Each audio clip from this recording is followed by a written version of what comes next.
Hi friends, welcome to Shamees kitchen. എല്ലാവർക്കും സുഖമാണല്ലോ. ഇന്ന് നമ്മൾ തയ്യാറാക്കുന്നത് അങ്ങനെ പ്രത്യേകിച്ച് വിശേഷ ദിവസം മാത്രമല്ല, എല്ലാ ദിവസവും നമുക്ക് തയ്യാറാക്കിയെടുക്കാൻ പറ്റുന്നത് വളരെ പെട്ടെന്ന് ചെയ്തെടുക്കാനും പറ്റുന്ന വളരെ ടേസ്റ്റിയുമായിട്ടുള്ള നല്ലൊരു വെജിറ്റബിൾ റൈസ് ബിരിയാണിയാണ് ഇന്നത്തെ നമ്മുടെ റെസിപ്പി.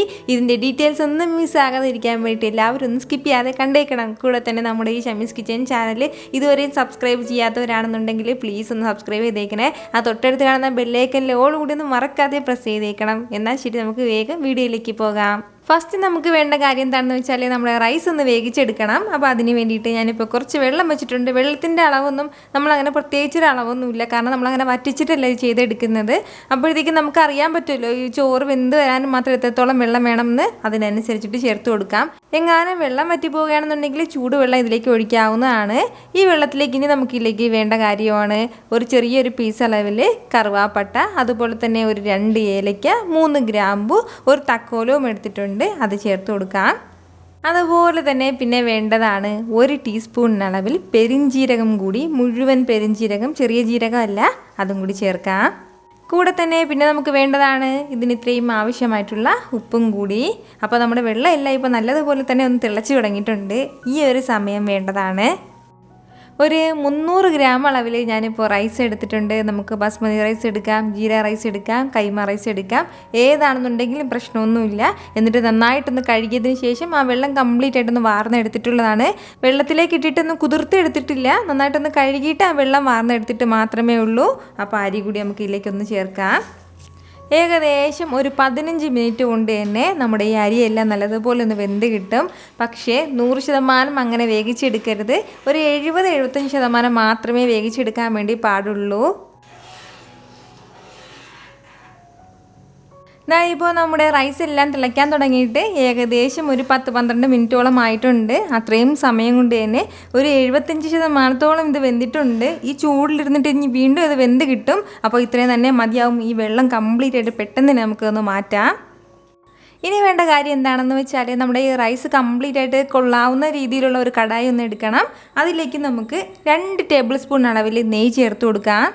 നെയ്യ് ഒന്ന് ചൂടായി തുടങ്ങുമ്പോഴത്തേക്കും പിന്നെ ഇതിലേക്ക് വേണ്ടതാണ് ഒരു 2 ഏലയ്ക്ക, ചെറിയൊരു പീസ് അളവിൽ കറുവാപ്പട്ടയും, ഒരു 3 ഗ്രാമ്പും കൂടി. കൂടെ തന്നെ അതുപോലെ പിന്നെ വേണ്ട കാര്യമാണ് ഒരു മീഡിയം സൈസിലുള്ള സവാള ഞാനിപ്പോൾ എടുത്തിട്ടുണ്ട്. എന്നിട്ട് ഇതുപോലെ നീളത്തിൽ അരിഞ്ഞെടുത്തിരിക്കുകയാണ്, അതും കൂടി ചേർക്കാം. സവാള ചേർത്ത് കൊടുത്തതിന് ശേഷം നല്ല രീതിയിൽ നമുക്കിതെല്ലാം കൂടി ഒന്ന് വഴറ്റിയെടുക്കാം. ഫ്ലെയിം എല്ലാം ഹൈയിൽ തന്നെ വെച്ച് കൊടുത്തിട്ട് നമുക്കെല്ലാം ഒന്ന് വഴറ്റിയെടുക്കാവുന്നതാണ്. വളരെ കുറച്ച് സവാളയേ ഉള്ളൂ, അതിൻ്റെ പേരിൽ പെട്ടെന്ന് തന്നെ നമുക്കിതെല്ലാം ഒന്ന് വഴണ്ട് കിട്ടിക്കോളും.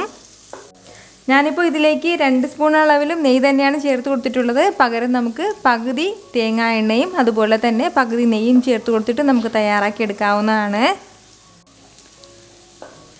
ഇപ്പോൾ നമ്മുടെ സവാള എല്ലാം ചെറിയ രീതിയിലൊന്ന് വഴണ്ട് തുടങ്ങിയിട്ടുണ്ട്. ഇതുപോലൊന്ന് വഴണ്ട് തുടങ്ങിക്കഴിഞ്ഞാൽ പിന്നെ ഇനി നമുക്കിതിലേക്ക് വേണ്ട അടുത്ത കാര്യമാണ്, ഞാനിപ്പോൾ ഒരു ക്യാരറ്റ് ഒന്ന് ചെറുതായിട്ട് അരിഞ്ഞെടുത്തിട്ടുണ്ട്. അത് ചേർത്ത് കൊടുക്കാം. മീഡിയം സൈസിലുള്ള ഫുൾ ക്യാരറ്റും വേണം. അതുപോലെ തന്നെ കുറച്ച് ബീൻസും കൂടി. പിന്നെ ഇനി നമുക്കിതിലേക്ക് വേണ്ടത് ഒരല്പം പച്ചപ്പട്ടാണിയും കൂടിയാണ്. ഇനിയിപ്പോൾ നമ്മുടെ കയ്യിൽ ഏതെങ്കിലും ഒരു വെജിറ്റബിൾസ് ഇല്ലയെന്നുണ്ടെങ്കിലും പ്രശ്നമില്ല, നമുക്കത് സ്കിപ്പ് ചെയ്തിട്ടും തയ്യാറാക്കി എടുക്കാവുന്നതാണ്. ഇതിലേക്ക് നമ്മുടെ കോളിഫ്ലവറും ചേർത്ത് കൊടുത്തിട്ട് തയ്യാറാക്കി എടുക്കാവുന്നതാണ്. അപ്പോൾ ഈ 3 വെജിറ്റബിൾസും ചേർത്ത് കൊടുത്തതിന് ശേഷം നല്ല രീതിയിൽ വീണ്ടും ഒന്ന് വഴറ്റി കൊടുക്കണം. ഏകദേശം 1 മിനിറ്റ് മാത്രം ഒന്ന് ഹൈ ഫ്ലെയിമിൽ വെച്ചിട്ട് ഒന്ന് വഴറ്റിയെടുത്താൽ മതിയാവും. ആ എണ്ണയിലിട്ട് ഇതുപോലെ ലൈറ്റായിട്ടൊന്ന് വഴറ്റി കഴിഞ്ഞാൽ പിന്നെ ഇനി നമുക്കിതിലേക്ക് വേണ്ട അടുത്ത കാര്യമാണ് ഇതുപോലെ 1 ടീസ്പൂൺ നിറയെ ഇഞ്ചി വെളുത്തുള്ളി പേസ്റ്റും കൂടിയാണ്. കൂടെ തന്നെ ഒരു 3 പച്ചമുളകും കൂടി നമുക്ക് ആവശ്യമായിട്ടുണ്ട്. നമ്മുടെ എരിവിനനുസരിച്ചിട്ടുള്ള, നമ്മുടെ ചോറിന് എത്രത്തോളം എരിവ് വേണം, വളരെ ലൈറ്റായിട്ടുള്ള എരിവ് മതിയാവും. ഒരു 3 പച്ചമുളക് നമുക്ക് ഈ ഒരു അളവിന് വേണ്ടി വരും. അതുപോലെ തന്നെ നമ്മുടെ ഈ വെജിറ്റബിൾസിന് മാത്രം ആവശ്യമായിട്ടുള്ള ഉപ്പും കൂടി ഈ ഒരു സമയം ചേർക്കാം. അപ്പോൾ ഇത് ഇത്രയും ചേർത്ത് കൊടുത്തതിന് ശേഷം വീണ്ടും നന്നായിട്ടൊന്ന് വഴറ്റി കൊടുക്കണം. നമ്മളിപ്പോൾ എത്ര അളവിലാണോ റൈസ് എടുക്കുന്നത് ആ ഒരു അളവിനനുസരിച്ചിട്ട് നമ്മുടെ വെജിറ്റബിൾസിൻ്റെ അളവ് കൂട്ടുകയും കുറയ്ക്കുകയും ചെയ്യാവുന്നതാണ്. കൂടുതൽ റൈസ് എടുക്കുകയാണെന്നുണ്ടെങ്കിൽ കൂടുതൽ അളവിൽ വേണം നമ്മളിതിലേക്ക് വെജിറ്റബിൾസൊക്കെ ചേർത്ത് കൊടുക്കാനായിട്ട്. ഇതുപോലെ നന്നായിട്ട് നമ്മളെല്ലാം ഒന്ന് വഴറ്റിയെടുത്തിട്ടുണ്ട്. ഇത്രയും ആയിക്കഴിഞ്ഞാൽ ഒരു 1/2 ടീസ്പൂൺ അളവിൽ ബിരിയാണി മസാലയും കൂടിയാണ്. അപ്പോൾ ഈ ബിരിയാണി മസാലയുടെ റെസിപ്പി ഞാൻ മുമ്പ് അപ്ലോഡ് ചെയ്തിട്ടുണ്ടായിരുന്നു. അത് പിൻഡ് കമൻറ്റായിട്ട് ഞാൻ കൊടുത്തിരിക്കാം. ബിരിയാണി മസാല ഇല്ല എന്നുണ്ടെങ്കിൽ നമുക്ക് ഗരം മസാല ഒരു 1/2 ടീസ്പൂൺ അളവിൽ ചേർത്ത് കൊടുത്താലും മതിയാവും. കൂടെ തന്നെ ഒരല്പം മാത്രം വെള്ളം കൂടി ചേർത്ത് കൊടുക്കാം. നമ്മുടെ വെജിറ്റബിൾസ് വേകാനും ആവശ്യമായിട്ടുള്ള വെള്ളം മാത്രം മതി. ഇനി ഇതെല്ലാം ഒന്ന് തിളച്ച് വരട്ടെ. നമ്മൾ ഈ ഒരു സമയം അത് അടച്ച് വെക്കേണ്ട ആവശ്യമില്ല. അടച്ച് വെക്കാതെ തന്നെ നമുക്കിതെല്ലാം ഒന്ന് തിളപ്പിച്ചെടുത്ത് ഒരു പകുതിയിൽ കൂടുതൽ അളവിൽ മാത്രം നമ്മുടെ വെജിറ്റബിൾസ് എല്ലാം ഒന്ന് വെന്ത് കിട്ടിയാൽ മതിയാവും. നമ്മുടെ വെജിറ്റബിൾസിലേക്ക് നമ്മൾ വേറെ പൊടികളൊന്നും ചേർത്ത് കൊടുക്കുന്നില്ല. മഞ്ഞൾപ്പൊടിയൊക്കെ ചേർക്കുകയാണെന്നുണ്ടെങ്കിൽ നമ്മുടെ റൈസിനും ആ ഒരു മഞ്ഞ കളർ കിട്ടും.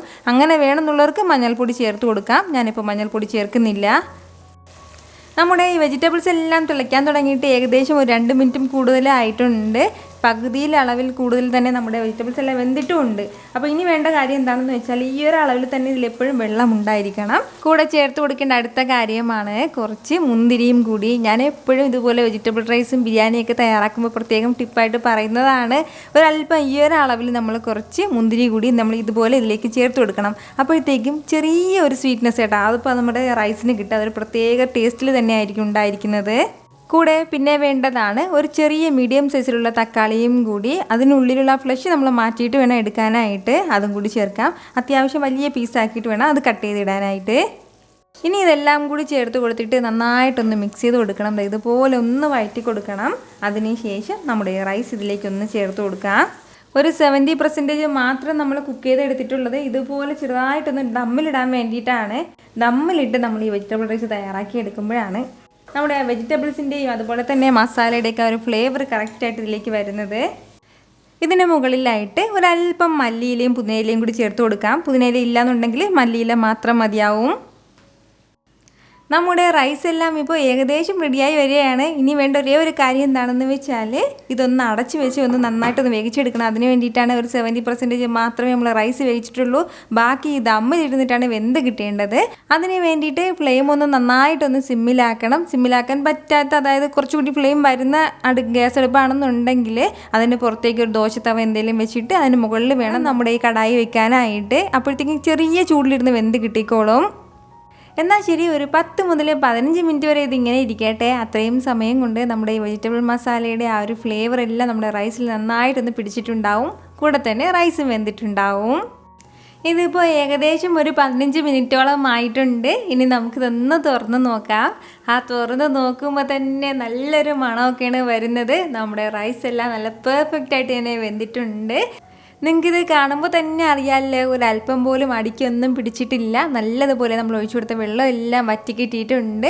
ഇനി നന്നായിട്ട് നമ്മളിതൊന്ന് മിക്സ് ചെയ്ത് കൊടുക്കണം. റൈസ് ഒന്നും പൊടിഞ്ഞു പോകാത്ത രീതിയിൽ ചെറിയ എന്തെങ്കിലും ഒരു സ്പാച്ചുല വെച്ചിട്ട് വേണം ഒന്ന് മിക്സ് ചെയ്ത് കൊടുക്കാനായിട്ട്. പതുക്കെ ഒന്ന് മിക്സ് ചെയ്ത് കൊടുത്താൽ മതിയാവും. ഇത്രയും ആയിക്കഴിഞ്ഞാൽ നല്ല പെർഫെക്റ്റ് ആയിട്ടുള്ള വെജിറ്റബിൾ റൈസ് റെഡി ആയിട്ടുണ്ടാവും. ഇതിൻ്റെ കൂടെ നല്ലൊരു തൈര് സാലഡും കൂടെ മാത്രം മതിയാവും. അതുപോലെ തന്നെ കുട്ടികൾക്ക് സ്കൂളിലൊക്കെ ലഞ്ച് ബോക്സിന് കൊടുത്തേക്കാനാണെങ്കിൽ ഇതുപോലെ തയ്യാറാക്കി കൊടുത്തേക്കാവുന്നതാണ്.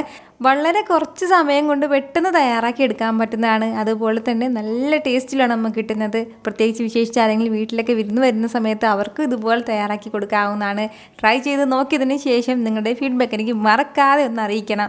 കാരണം നിങ്ങളുടെ ഫീഡ്ബാക്ക് കാണുമ്പോഴായിരിക്കും അത് മറ്റുള്ളവർക്കും തയ്യാറാക്കി നോക്കണം എന്നുള്ളൊരു പ്രചോദനം ഉണ്ടാകുന്നത്. അപ്പോൾ ഈ വീഡിയോ ഇഷ്ടമായാലും എല്ലാവരും ഒന്ന് ലൈക്ക് ചെയ്യാനും കൂടെ തന്നെ നിങ്ങളുടെ ഫ്രണ്ട്സിനും ഫാമിലിക്കും എല്ലാവർക്കും ഇതൊന്ന് ഷെയർ ചെയ്ത് കൊടുക്കാനും ആരും മറക്കരുത്. വീണ്ടും നാളെ 2 മണിക്ക് നല്ലൊരു ഉഷാറ് വീഡിയോ ആയിട്ട് ഞാൻ വരുന്നതായിരിക്കും. അതുവരേക്കും എല്ലാവരും ഹാപ്പി ആയിട്ടിരിക്കുക, സന്തോഷമായിട്ടിരിക്കുക, എല്ലാവരും സേഫ് ആയിട്ടിരിക്കണം. Take care dear friends.